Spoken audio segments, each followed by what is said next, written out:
Assalamualaikum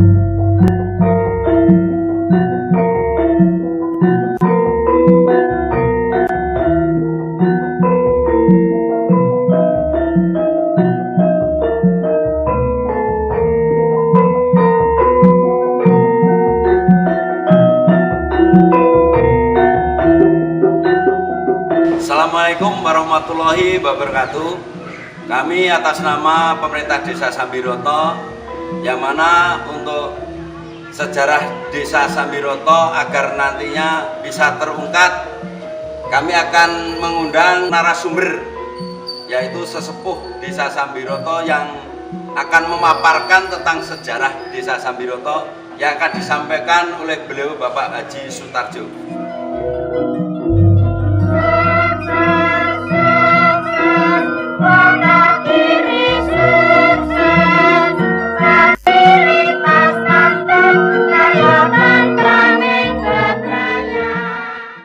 Bismillahirrahmanirrahim. Assalamualaikum warahmatullahi wabarakatuh. Innal hamdalillah wala haula wala quwwata illa billah. Marilah kita mengucapkan puji syukur kehadirat Allah Subhanahu wa taala, Tuhan yang Maha Esa, atas terlaksananya acara ini untuk mengungkap asal-usul Desa Sambiroto. Desa Sambiroto cukup menarik sebagai kawasan wisata. Oleh karena itu, bagaimana asal-usul Desa Sambiroto? Kita mulai dari awal mulanya, yaitu sejak berdirinya Kerajaan Mataram yang pada saat itu didirikan oleh Panembahan Senopati Ngalogo Sayyidin Panotogomo yang mudanya bernama Danang Sutowijoyo. Mengawali berdirinya Mataram, banyak sekali daerah-daerah yang melepaskan diri dari kekuasaan Mataram, sehingga Kanjeng Panembahan Senopati terpaksa mengadakan ekspansi dengan mengutus prajurit-prajuritnya untuk menaklukkan daerah yang melepaskan diri. Di antaranya adalah daerah Pacitan. Diutuslah seorang putra dari Selir yang bernama Raden Agus Suyono untuk menaklukkan daerah Pacitan, yang ternyata tidak berapa lama daerah itu takluk. Kemudian Raden Agus Suyono menobatkan diri sebagai Bupati Pacitan yang pertama kali, dan sampai sekarang masih diperingati sebagai hari jadi Kabupaten Pacitan yang terkenal namanya Tumenggung Jimat. Beberapa tahun sesudah menjabat sebagai Bupati Pacitan, ternyata seorang putrinya yang bernama Roro Seruni hamil tanpa suami. Oleh karena itu menyebabkan Sang Tumenggung menjadi malu. Maka diusirlah putri Roro Seruni tersebut dari Kabupaten Pacitan, yang selanjutnya sang putri tersebut menderita amat sangat karena perjalanannya dalam keadaan hamil menuju ke arah barat laut daerah Pacitan. Di dalam perjalanannya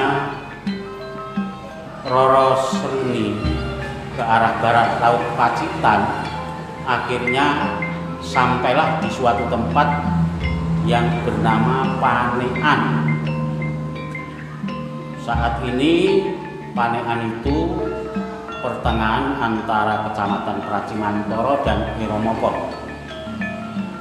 Pada waktu itu yang memerintah di Desa Panean adalah seorang demang yang bernama Demang Bangtontong.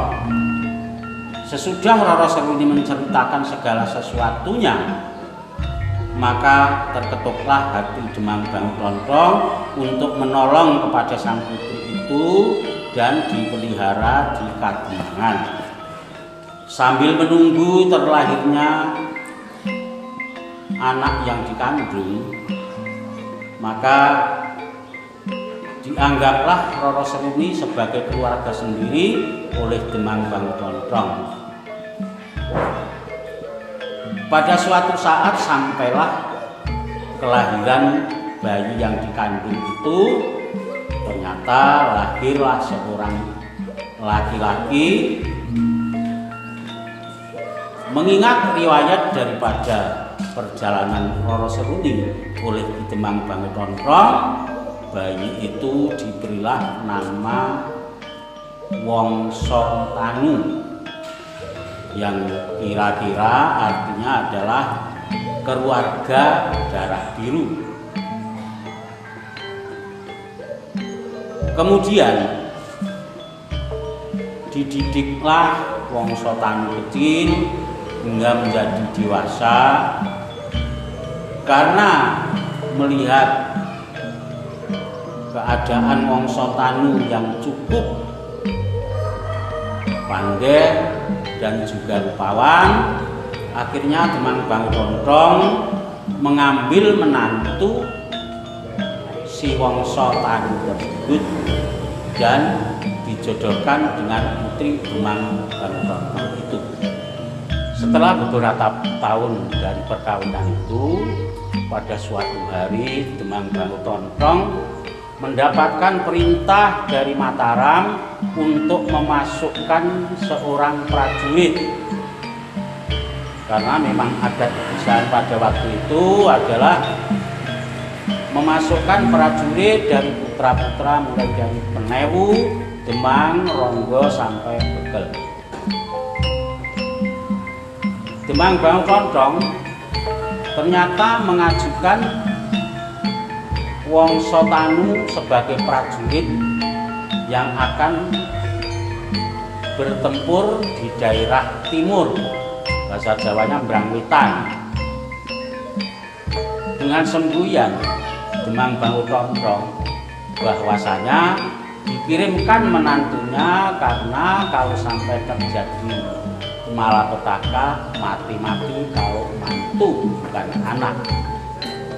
Dari ibunya, Wongso Tanu diberikan bekal untuk berangkat perang tersebut berwujud lempeng yang ditempatkan di sebuah kroso anyaman bambu, ya kurang lebih berisi 1 kilo.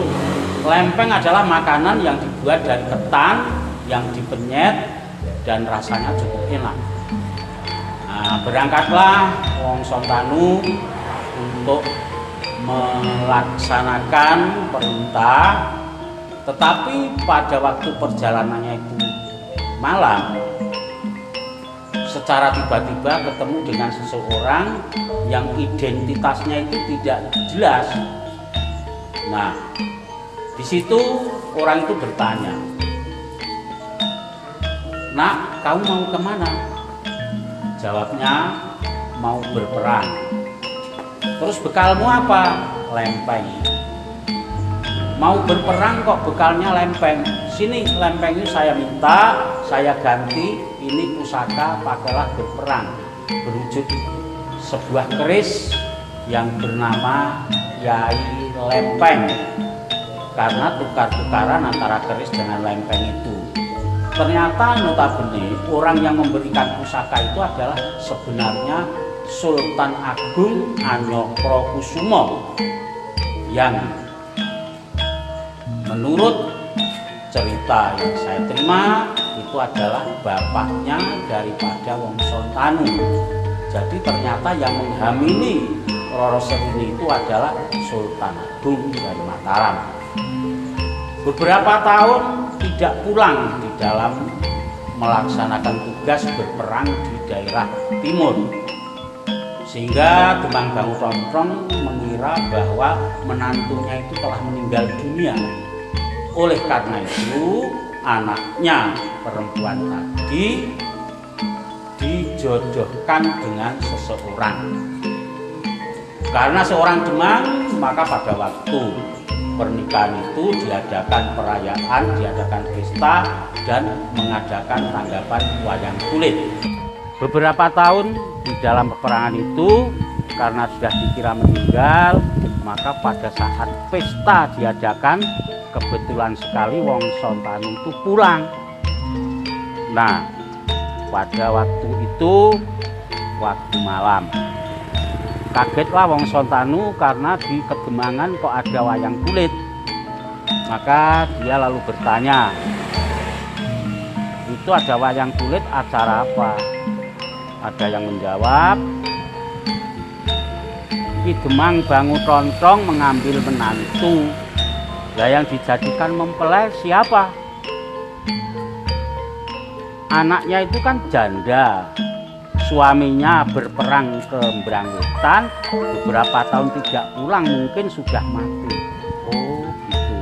Nah makanya pada saat itu Wong Sontanu yang baru pulang dari perang itu menemui dalang yang akan manggung, yang akan mementaskan.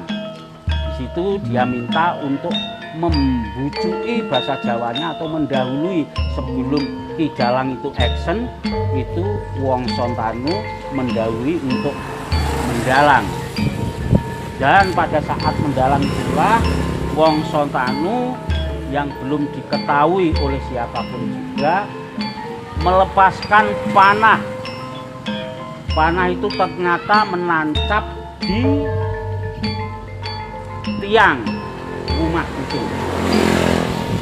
Terus Wong Sontanu berkata, siapa yang bisa mencabut panah itu, ya itulah menantu Demang Bangu Tontong.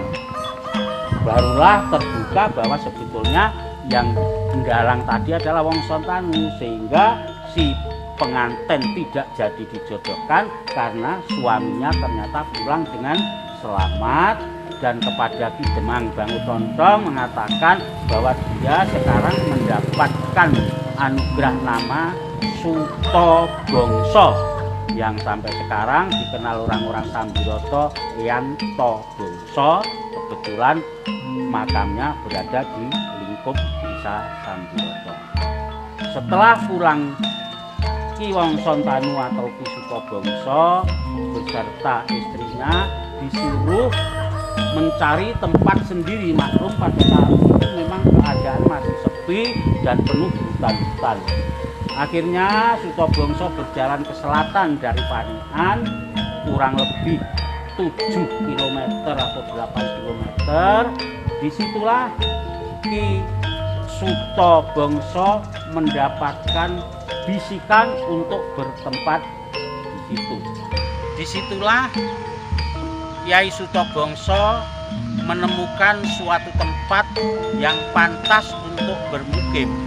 Meskipun keadaannya masih hutan dan kadang-kadang diseling perdu-perdu padang rumput yang cukup mengerikan, namun ditemukannya sebuah tempat di mana di dalam tempat itu Ki Suto Bongso nepi. Setelah nepi, ternyata tempat itu adalah merupakan tempat menanam tongkat seorang wali dalam perjalanannya dari Laut Kidul menuju ke Demak pada saat itu. Nah, ternyata tongkat itu diketahui bernama Kyai Sokonandi. Adapun yang menunggu adalah dua orang goib yang bernama Sabdo Dadi dan Sabdo Jati. Di tempat itu Ki Suto Bongso melihat suatu tempat di mana terdapat sebuah sumber yang cukup besar, keadaan tanahnya rata. Nah, oleh Ki Suto Bongso disebutlah itu sumber roto. Dari kata sumber roto itulah sekarang menjadi Sambiroto. Di situ Ki Suto Bongso anak beranak, sehingga menjadikan penduduk Sambiroto ini sebagian besar adalah keturunan daripada Eyang Suto Bongso tersebut. Selanjutnya perlu saya perkenalkan bahwa Kyai Suto Bongso itu mempunyai 5 orang anak. semuanya laki-laki. Yang pertama Ponco Menggolo, kedua Ponco Taruno, ketiga Dono Menggolo, keempat Ponco Kartiko, kelima Brojo Kartiko. Nah, itulah yang menjadi nenek moyang orang-orang yang sekarang berdomisili di Sambiroto. Demikianlah sekelumit cerita mengenai asal mula desa Sambiroto, yang ternyata sesepuhnya adalah Eyang Sutobongso atau yang disingkat Eyang Tobongso, yang sumare atau dimakamkan di Dusun Suruhan, desa Sambiroto yang bernama Gendong Gede. Semoga apa yang saya utarakan ini ada bermanfaat. Mudah-mudahan mendapat ridho Allah, desa menjadi desa yang makmur, subur, penduduknya bahagia di dunia wal akhirah. Akhirul kalam, wassalamualaikum warahmatullahi wabarakatuh.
Sekian, terima kasih. Wassalamualaikum warahmatullahi wabarakatuh.